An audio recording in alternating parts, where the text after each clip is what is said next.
Hello everyone and welcome back to the channel.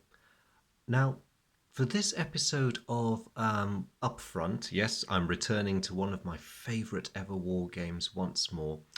It occurred to me that some time ago I'd done a video concerning the unique close combat rules for both the Soviets and the Japanese. Now, elsewhere in this series, you do get to see the Russian Berserk rule in play. I think it's during my campaign game. But while I've talked about the Japanese unique close combat ability, and in particular their Banzai rules, I've never actually got round to demonstrating them in the context of a game. Now, recently I was reading about the Guadalcanal campaign because, of course, 80 years ago that campaign was in full swing. In fact, in mid-September 1942, General Kawaguchi had launched his bloody failure of an attempt to take Henderson Field in the battle that's now known as Edson's Ridge. And that was in the middle of the month. And of course, very shortly after that, towards the end of September, the US Marines had launched, I'll call it a similarly ill advised series of actions along the Matanikau. These attacks were intended to drive the Japanese back from their positions, but they were not overly well planned. And not unnaturally, although the Marines did extricate themselves, the actions did not go well, and it wasn't really a creditable performance for the US side. So, given that that battle petered out on about the 27th, 28th of September 1942, today of all days, I think it's a day after the 80th anniversary. It's a good time to mark it and also to demonstrate the Banzai rules for the Japanese. So, I'm going to recreate the situation of the elements of the 7th Marines which were landed near Point Cruz. Now, that's going to have an impact on the sort of scenario I'm setting up. So, for one thing, I won't be using the jungle rules in this scenario because although Guadalcanal was jungled all along its north coast, the undergrowth is not as dense along the beaches as it is deeper in the hinterland. So, I think the jungle rules would probably clutter it up a bit. And similarly, of course, because this was a daylight operation, there'll be no night rules involved. Now, what I've done is essentially I've taken the squads that are furnished for the meeting of patrols scenario as given in Banzai, but I'm going to make a few changes to how the scenario plays out. So I'm going to keep the three deck turn. And so the US forces are essentially falling back to the beach. Things have already gone a bit sour for them, and they're basically trying to get back to their landing craft for evacuation. The job of the Japanese squad here is to drive them back into the sea, essentially. Now, those of you who followed my other series might be wondering why I've eschewed my usual three-group formation to combine everyone into two groups. Well, I'll explain my reasoning. With the US, with their rather small squad and the uncomfortable fact that they're all armed with Springfield rifles. So this, of course, is an early war US Marine unit. So they're all armed with Springfields except the one who has a Browning automatic rifle. Now, in terms of the firepower these things put out, they are just as capable as the Garand, but being bolt-action rifles, they don't give them the tactical flexibility of moving fire. You can't fire from the hip with these weapons without suffering a reduction in your accuracy. So it made sense to me to group the US into fewer but larger fire groups so that they could bring some decent firepower to bear. They're going to have to employ fire and maneuver tactics as a matter of course. And with a smaller number of groups, it's going to be easier for them to exercise tactical control. There's fewer movement cards involved, for one. Now, on the Japanese side, I've decided to add an unexpected wrinkle. Because, of course, the temptation is to play the Japanese carefully until the situation is ideal to throw in a banzai charge.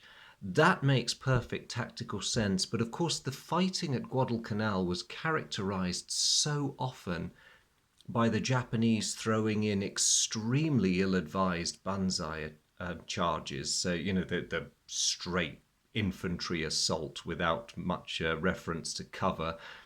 And that was largely because it was that point in the war where they were still consistently underestimating the US forces they were facing. And the question came up while I was thinking this scenario through of how do you model that lack of a rational approach in a game like this?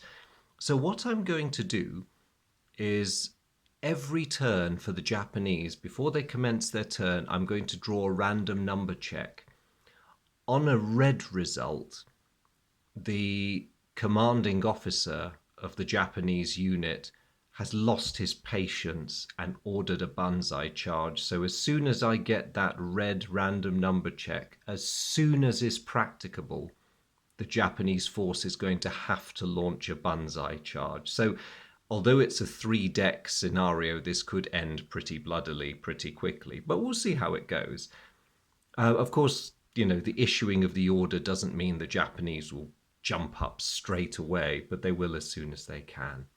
So that is the reason I've grouped the Japanese into only 2 sections there.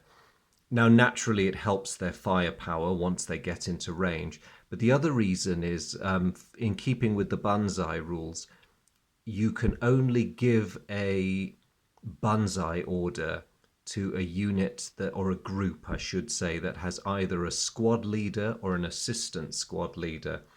So I've grouped them into a rifle section, which is under the command of the redoubtable Corporal Togo here.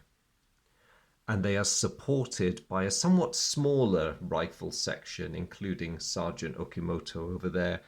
And they're keeping an eye on Private Yoruba, who is going to be their heavy support, laughably enough, given that he's got a Nambu Type 11. So without further ado, I'm going to start the scenario. I've set up my Japanese so that if the dreaded order comes, they're all in a position to charge. No group is going to be left behind being sensible. This is Guadalcanal after all. So the Japanese have the initiative. We'll start off with terrain placement. Now they've got no terrain in hand, so this is not an encouraging start for them. The US do. So for the purposes of this scenario, we're going to call woods, I don't know, medium jungle. So I'll just put the woods card over there. Their A group is the slightly more vulnerable with the lower morale values, so it makes sense to give them that one. And the United States will draw a card to replace. In this scenario, I'm going to be using buildings as rocky or jungly outcrops or piles of rocks. Anything that affords some level of cover. So that's what they're going to be. So it's the first Japanese turn. What does the lieutenant say? Okay, we have a black random number check. So despite his evident impatience, the lieutenant is going to allow Sergeant Okimoto to do things his way. Well, that's good. I think given the choice, the Japanese are going to try and get their rifle group closed and into range, because if they can, they're going to be told to charge at some point, but they might as well get there sensibly. Unfortunately, everyone's out of range, so there's going to be no covering fire. So the Japanese will simply... I don't know. I'm tempted, just on a whim, because they're a bit out in the open, to tell Okimoto's group to try entrenching. They don't do it. Okay, fine. No matter. They draw a replacement card and get a gully. That could be very useful. Over to the US group. There's not an awful lot they can do, to be honest. Although, mind you, the Japanese are obligingly moving into range. which means the US Group A generates 5 firepower points. It may be worth them trying a shot. So they open fire. Again, because of the lighter terrain, I'm not employing the jungle rule, so the base firepower is 1, raised to 2 because the Japanese are moving. However, Japanese are not going to let the US have it all their own way. That brings the base firepower down to 0. But it is a target-rich environment. There's 8 of them over there, so I'm going to draw the random numbers working across. Let's see what happens. So Corporal Togo's all right. Private Togami's fine. Private Sakai is pinned. That's not helpful.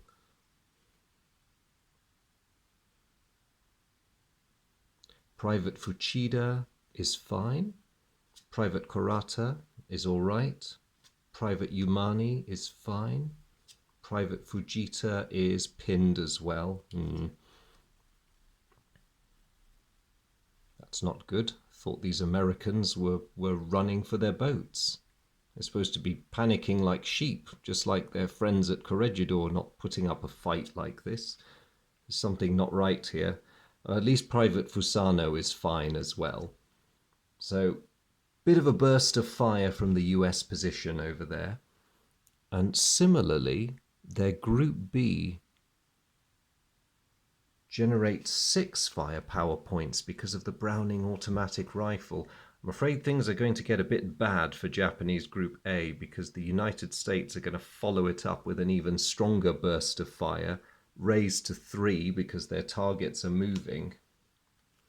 And the Japanese, believing that the US couldn't be that lucky on such an early turn with their fire cards, have expended their only concealment card. So this is going to hurt. Corporal Togo is all right. Private Togami is not all right. He's hugging the ground as well now, or as close as any Japanese infantryman can come to hugging the ground. Private Sakai, oh dear, he's hit his panic threshold. And oh wait, no, I didn't have to draw another one for that. And he does not make it. Of course, as you may or may not know, the Japanese have very high route numbers, and what that models is the inherent inability of soldiers driven by this kind of warrior ethos to keep their heads down. So Private Sakai counts as killed.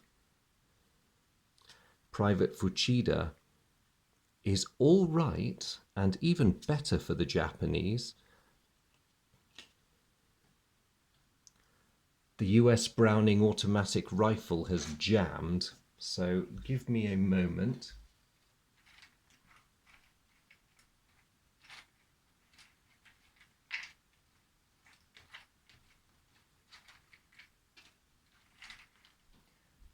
I should have really had some weapon counters ready to indicate the jam, but I'm so unaccustomed to US weaponry doing this that it's rather caught me on the hop.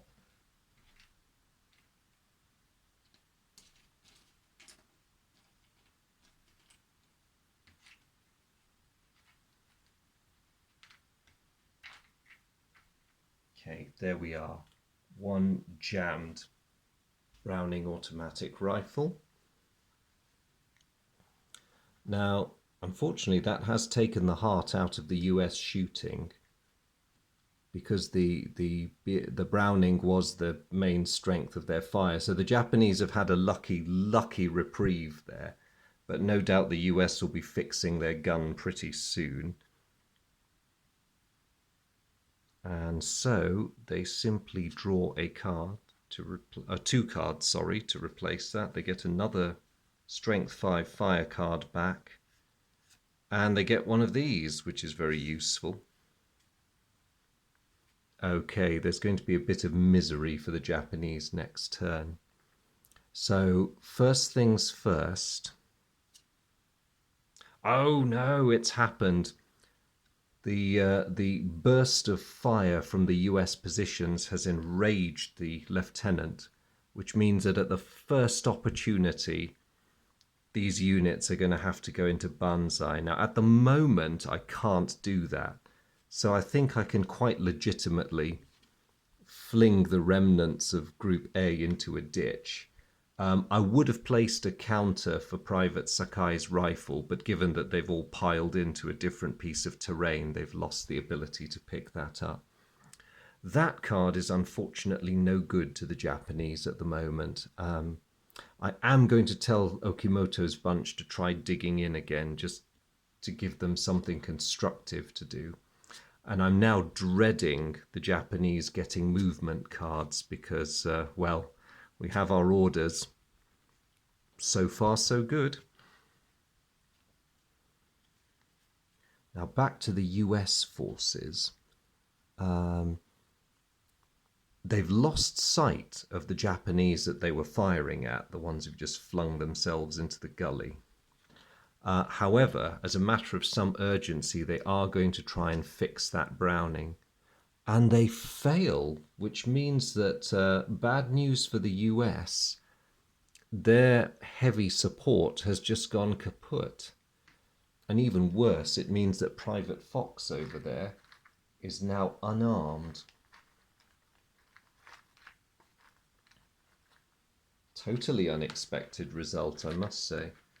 What's the bad news is this means I've now got to riffle around for an unarmed counter. Here we go.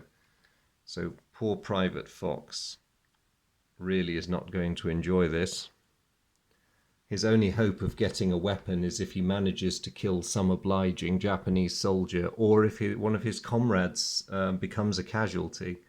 That is not a great result for the US, and because they took actions, they cannot discard any cards. Next turn, if they can, they probably want to discard that wire on the Japanese.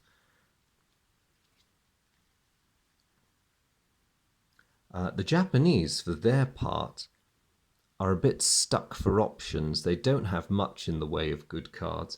Neither American group is moving, so they can't discard that stream card on anyone. They are going to take a chance on discarding those two. And as ever, I pray that there will be no movement cards, because that could be bad.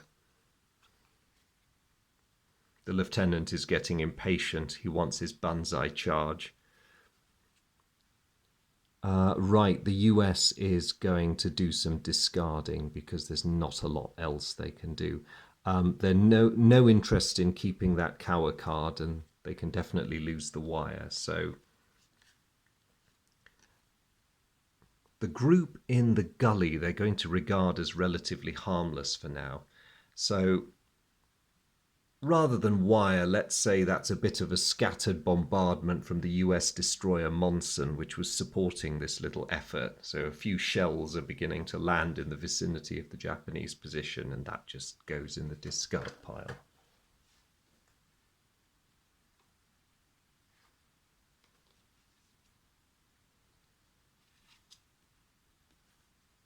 Oh dear.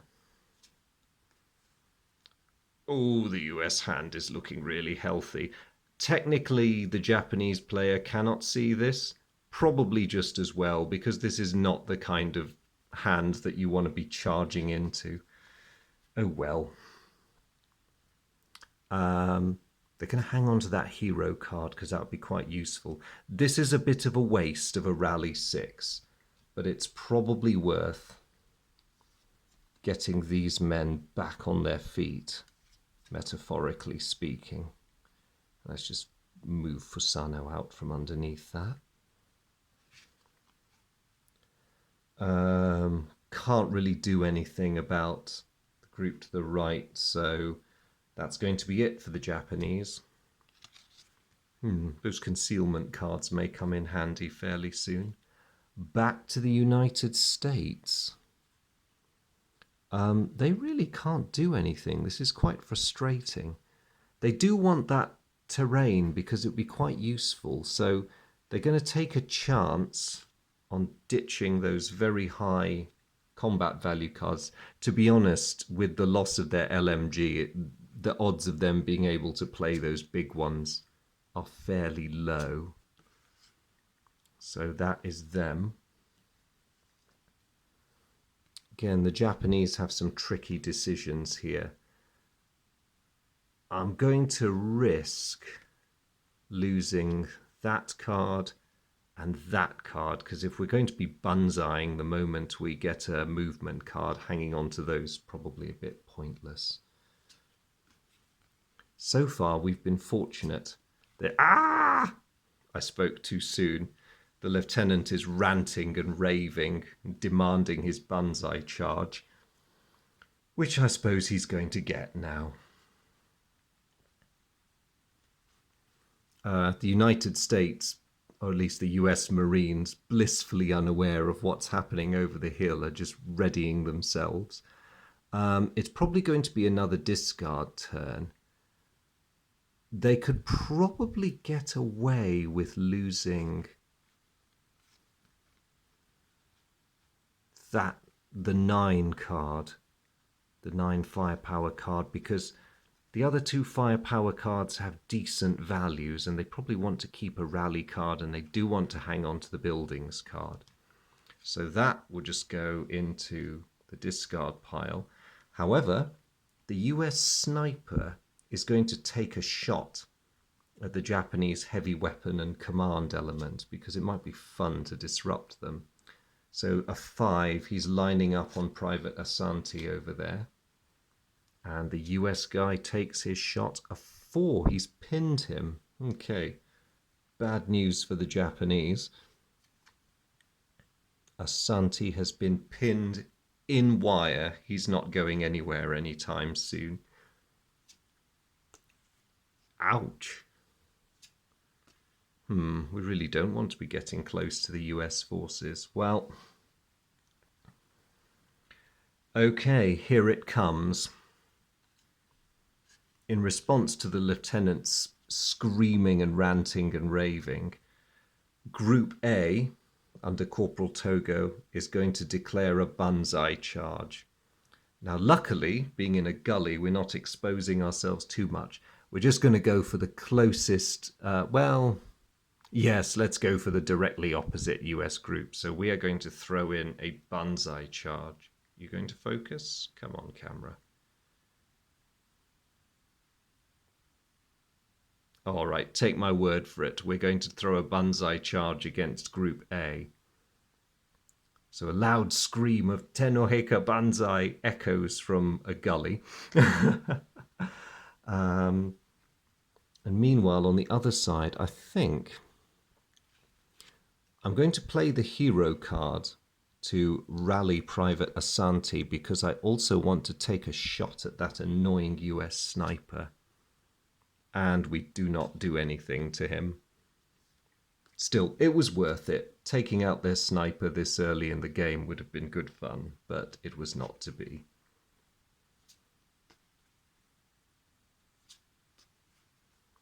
Lots of concealment cards, but now that that group has declared it's in banzai mode, it can't benefit from concealment cards, so really it's going to be that group. The US has some inkling that something's not right, but they're not really in a position to do anything about it at this moment. That is a ridiculously high requirement firing card, so it's going to go in the metaphorical bin. And their rather feisty sniper is going to have a go at the same group, the Japanese command and heavy weapons squad. So he's again... Random position check reveals a 5. He's again targeting the luckless Private Asante. Don't know what that poor fellow did to him. Only this time his shot is nowhere near as good. So Asante's not so bothered on this occasion. The US do get a rather useful rally card and a flanking movement card. Not so keen on that. Over to the Empire of Japan. Not much these fellows can do without further movement cards. Same here, but they can try and satisfy themselves by taking a shot at the US sniper. No, had that been a black number, they would have got him, but he's once more ducked out of sight. They can't really discard or do anything this turn because they took that shot. So that's it for the Japanese.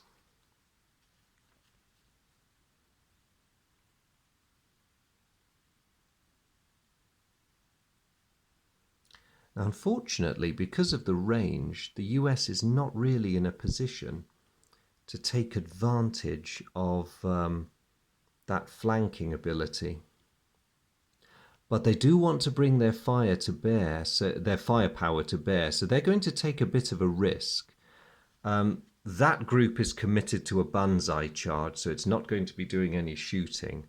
That lot is troubled by what we've called the bombardment from USS Monson. So what the US are going to do, now that Private Fox is unarmed, that group's very much less potent. So the US Group A is going to take the risk of advancing. They're under the cover of light jungle, so it's not too bad. And they also know that they have a very handy outcrop of rocks. Anyway, a very defensible position ahead of them that they can occupy. In the meantime, their command element is just going to try to entrench and doesn't do it. And drawing a card, they get more defensible terrain. Sigh. The Japanese are going to have to do something about this. And they don't have great options. They're going to ditch that crazily high fire card and one of their concealment cards. And they get, oh no, a movement card. And a fire card. Okay.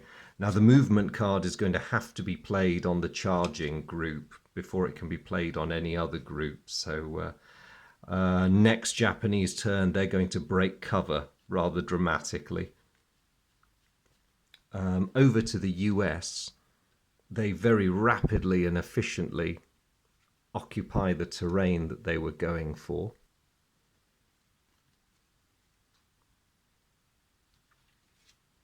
And their other group, there's not a lot they can do right at this moment again, so they are simply going to try and entrench because they can sense trouble coming. So the US gets another card. Oh no, well, it looks like the fates are definitely with the Marines today. So back to the Japanese.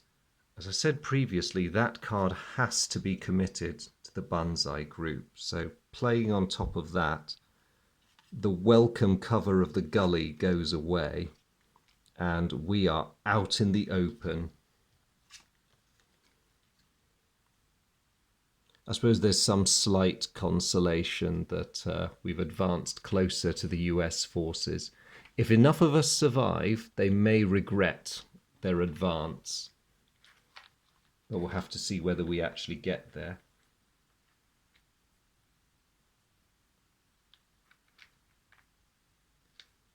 Let me just find an appropriate range token.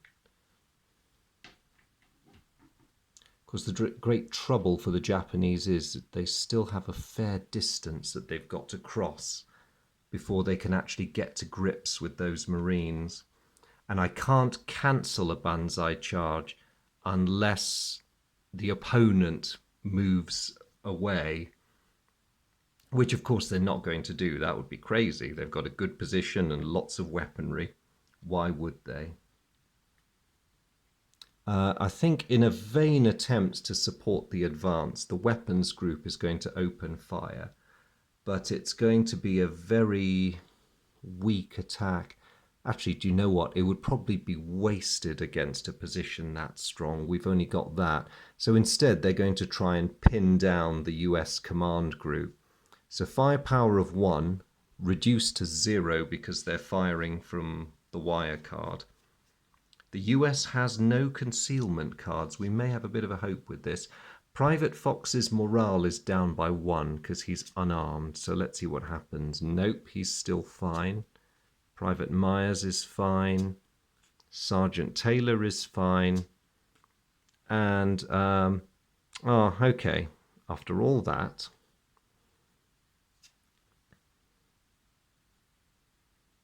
all the Japanese have to show for it, I was afraid of that.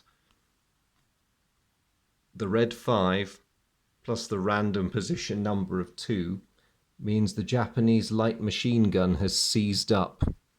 It's not a good day for LMGs, evidently.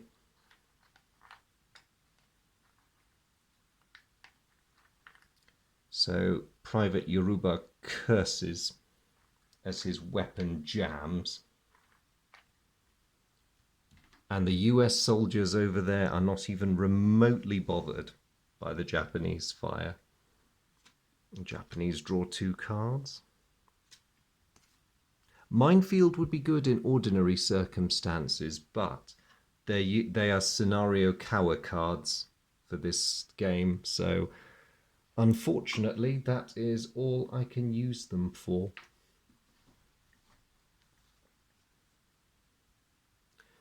Back to the US forces. There's a big juicy target there right now at relative range 3, which means that group is generating 10 firepower points, and they are going to use them because, well, why not? So they're going to begin by playing that firepower 2 card, raise to 4. Of course, we can't play concealment cards, so this is going to hurt. So Corporal Togo is miraculously fine. Private Togami, oof, is dead. Killed instantly. Private Fujita is dead. Private Fuchida, oh my goodness, look at these numbers, is also killed. Private Kurata is pinned. Private Yumani is also pinned. And Private Fusano is pinned. So that one burst of fire has just ripped the heart out of the Japanese assault. That's very heavy losses. I'm not going to go riffling around for counters at this moment, but I'll just remember that there were 3 fatalities there. So if anybody wants them, there's 3 Arisaka Model 38 rifles lying on the ground. But I have a terrible feeling the Japanese will have more in a moment, because the group over there, depressingly enough, at relative range 2, generates enough firepower to fire that card. So 3 plus 2 for the movement in the open is a total of 5. Corporal Togo is still all right. The man leads a charmed life. Private Kurata has actually lost his nerve and routed out of there. I suppose even the Japanese occasionally see the writing on the wall. So Private Yumani has taken the more honourable way out and has been killed. And Private Fusano is also panicked, but he makes it out. So Kurata and Fusano have decided the better of it, which means that poor brave Corporal Togo is the only man in his unit still surging forward. Goodness me.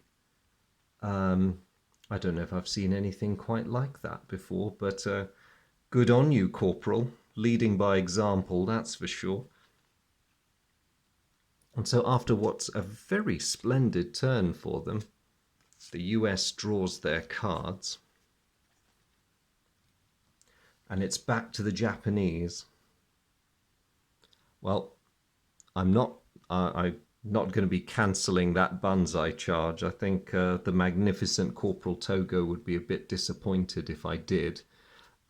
His rifle is still functioning, so there's no way he's going to bother stopping to pick up the weapons of his comrades. So effectively his situation is unchanged there. over here, the Japanese are going to try desperately, or more specifically, Private Yoruba is going to try desperately to fix his weapon, and he does not manage it. So that is not good. Again, although I have this nice, call it a light jungle card, I can't play it on a unit that's conducting a Banzai charge. All I can say is the lieutenant is in for some sharply muttered words from me. However, I can discard a Kawa card, so I can get rid of that. And I get a Marsh. That's not much good to me.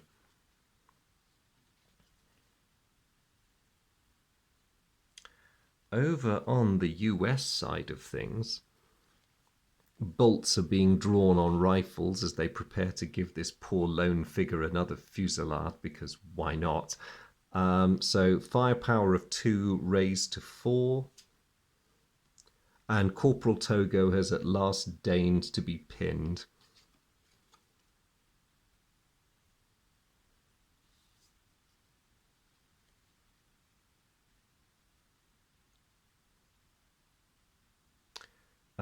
But that it's actually quite tempting now for the US to actually advance, if nothing else, because they have a significant advantage now. So they're going to do that. They're going to bring their other group forward. They're not going to bother with a flanking move, even though that's a flank card, because they really just want to get into better terrain and they want to up their firepower. So they're stepping off. Oh no, they've got more wire cards. This is really bad.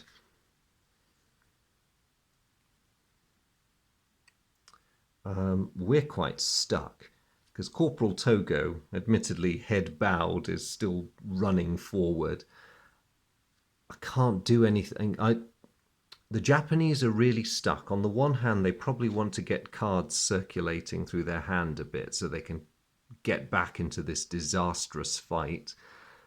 But at the same time, I really, really want Yoruba to fix that machine gun of his, because without it, the Japanese are pretty sunk by this point. So Yoruba is going to try his best, I think. And he's done it. He has fixed his weapon. Well done, Private. It's not over yet. But of course, that's the only thing the Japanese can do this turn. So over to the US. This is not going to be such effective fire, but it's worth the US Group A playing this card to try and finish Togo off. It's a total firepower of 3 because he's still scooting around in the open. But amazingly, that charmed life of his is still asserting itself. But it's of no great import in the long term because under the covering fire of Group A, Group B has sneaked into the brush. So they've got some nice defensible terrain there now. And they will draw their cards. Do they really need this?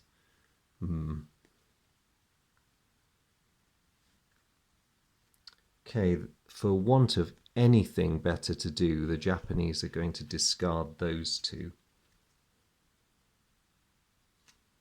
And they get that and that. Okay, right.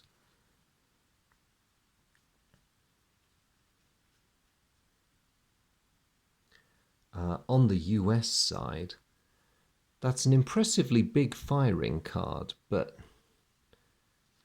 well, that one is at any rate, but they can't really do anything with it because it's just too huge. Although they might hang on to it for now. So they'll get rid of the smoke card, which they don't really want to play anyway. They're also going to play a wire card, or actually are they? Are they? It doesn't make sense for the US to deprive themselves of such an obliging target. So no, actually they're going to sit on that wire card, hang on to it. They might get rid of that ludicrously huge firing card instead. because they really have no need for that. And they get another one. And more cover. Perhaps another advance is in the offing. Now, Corporal Togo can't play any further movement cards at the moment because he is pinned, so he's stuck unless I rally him. But Group B, because of the lieutenant's orders concerning Banzai, are going to have to set themselves up for a charge as soon as they can. So they use that movement card to get away from the USS Monson's bombardment. Oh dear, and unless something happens, they're going to be charging themselves next turn. The US, seeing that the Japanese are in very obvious trouble, are going to try and push their stronger firing group forward. That buildings card has served its purpose admirably, but they want to get closer. And they have another rocky outcrop or whatever it is.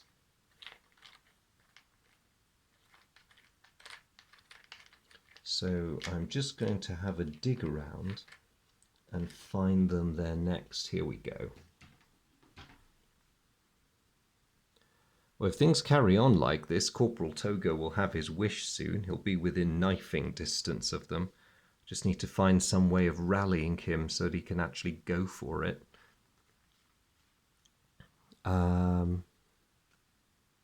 Just for the sake of it, the other US group might just entrench. And they do it. A nice, efficient bit of digging in there.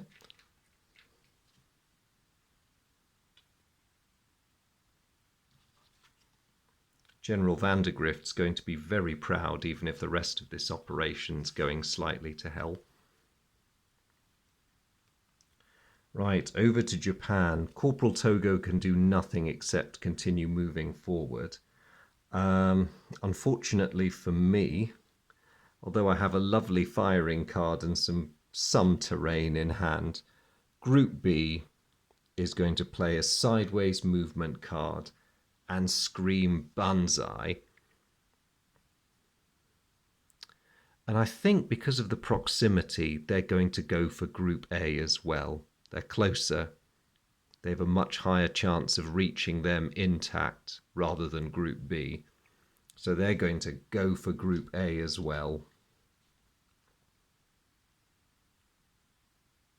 And because that was a movement card, they can do some discarding.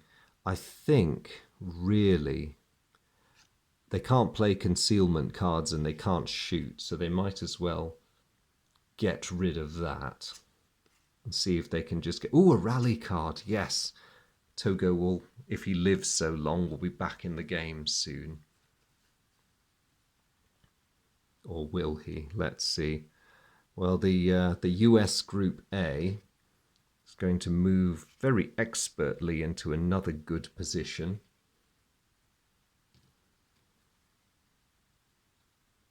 But that's pretty much all they can do at the moment. So they are just going to draw a card. Ooh, there's going to be more shooting soon. On the Japanese side, I'm most definitely rallying Corporal Togo so he can carry on charging forward like a lunatic. And that's pretty much all they can do. And I've played a rally, so I'm afraid can't do any discarding. Ha! All these concealment cards that we can't use. Over to the US. Group A is getting a bit nervous about the revitalized Corporal Togo, so just to stop him from becoming a nuisance, I realise this is a very weak firing card, they are going to pot him, hopefully.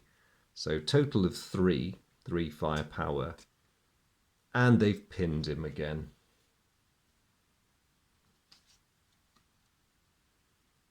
That'll do, I think. After all, they seem to hold all the rally cards.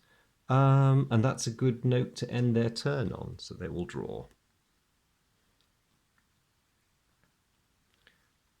Back to the Japanese. Well, this has got gallant failure written all over it.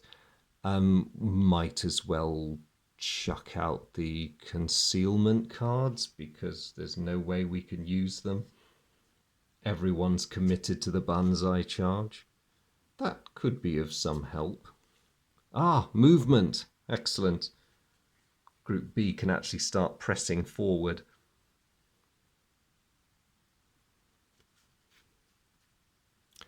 On the US side, they're temporarily out of options. They'd like to keep their choices open with that Woods card. So they're going to just ditch one of their many rally cards because they don't need so many. And they're going to take the opportune... Oh, no, no. All these Japanese groups are still really decent, and the moment... are decently distant. And the moment they drop a wire on them, it's going to stop them being prime targets. So the US will not play the wire card on any of the Japanese groups. They're just going to discard it. See if they can get themselves some more shooting cards. They don't at the moment, but I don't think that's too unfair. I mean, really, their luck has been pretty superb so far this game. On the Japanese, Togo can do nothing, but Group B can continue its advanced headlong rush to glory. And because that was a movement card, they can manage a discard as well. So, wire card on the US forces, I think. Call it Japanese heavy machine gun or mortar fire from somewhere distant, belatedly providing some support. Now that's going to do the Japanese no good whatsoever, but at least if it's in their hand, it's not in the US hand.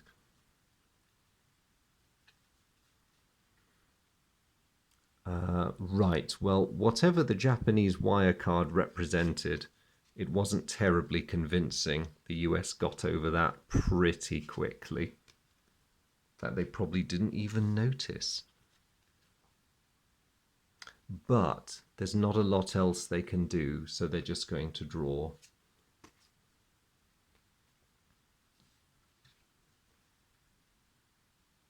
The Japanese, meanwhile, can continue advancing.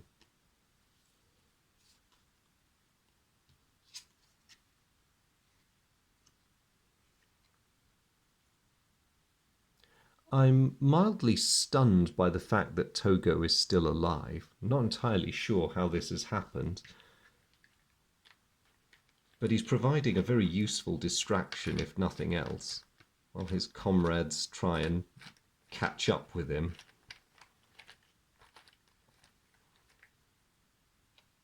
I'm in two minds whether this game is worth continuing given the losses the Japanese have suffered, but amazing as it sounds, they still have the potential to turn it around.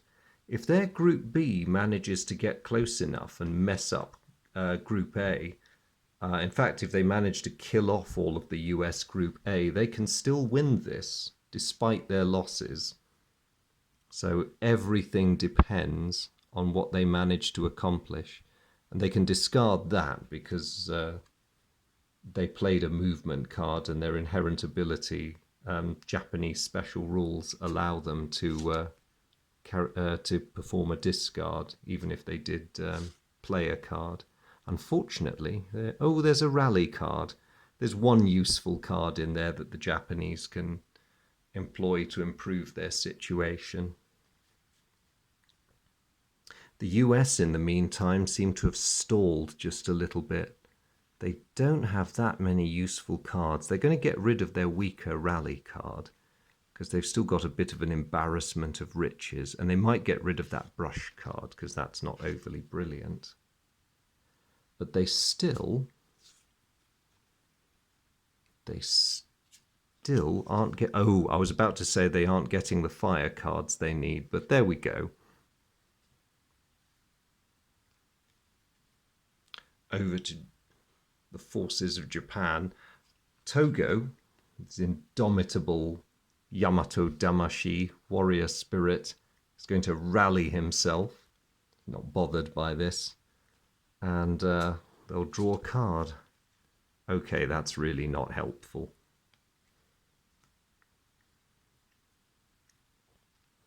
For the US Group A, Japanese Group B is now a very clear and present danger. So they are going to ignore the indomitable Corporal Togo for the time being and switch their fire to Sergeant Ukimoto's group. As with Togo's poor lot, Ukimoto's bunch are just going to have to grin and take it. So total firepower of 4, 2 plus the 2 movement cards. Ukimoto is fine. Yoruba is pinned. Do you know what? I've just realized I've been playing this slightly wrong. When a Japanese group is in a state of Banzai charge, there is no pinning. It's a casualty every time it's happened. So I apologize profusely. Corporal Togo actually died some time ago. He just didn't know it.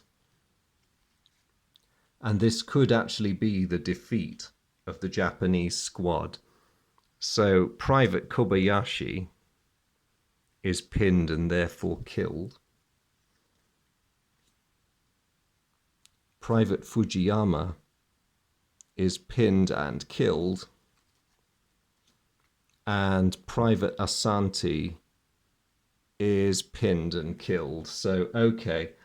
My profuse apologies, everyone. I completely forgot that when you're conducting a Banzai charge, a pinned result is a kill.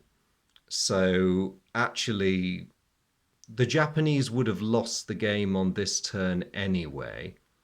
And I suppose it's some mitigation that the US didn't have the right firing cards, but they did on this turn, and this last burst of firepower wiped out the attacking Japanese, as it did so often in the Guadalcanal campaign. So there we go, an utterly disastrous game for the Japanese.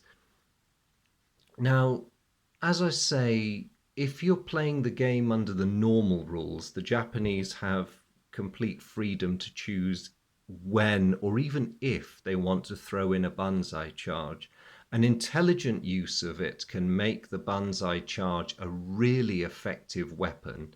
Ideally, what you want to do is close with the enemy conventionally, pin them if possible, and then throw in the Banzai charge to finish them off when you've achieved firepower superiority. That can be difficult for the Japanese because most of the Allied powers, with the exception of the Soviets, tend to outgun them. But if it can be done, it can be very powerful. But I wanted to just illustrate not just the functioning of a Banzai charge, but also how it can go dramatically wrong. And in the spirit of playing in a way that's true to the Guadalcanal campaign, where among the many institutional problems the Imperial Japanese Army suffered, there was also that terrible overconfidence that drove them to disasters like the Battle of Edson's Ridge. That's what happens when an idiot officer tells you to throw in a Banzai charge prematurely. So again, apologies for getting the rule wrong about pinning. That was my bad completely. I might do another video sometime featuring Banzai charges and possibly a more intelligent use of a Banzai charge, but I'll leave that for another occasion. As always, because obviously with the guns falling silent and the lone Sergeant Okimoto being forced away from the battlefield to report his failure, I am going to leave this one, and it just remains to say a huge thank you to all of you for sticking with me on this series. I hope you found today's video and the narrative interesting. I will, of course, be returning periodically to Upfront to do more, but I really, really, as always, appreciate your company. As always, a massive hello to my regulars. Hope you guys are all well, and it's always nice to see you. And to anyone who might be visiting the channel for the first time, a very warm welcome to you. I hope you have enjoyed this video. If you're into Upfront, I hope you'll check out some of the other Upfront videos I've done. And indeed, please do wander around and have a look at some of the other games I've looked at. But thank you all ever so much for tuning in, and I hope I'll see you again soon. Bye.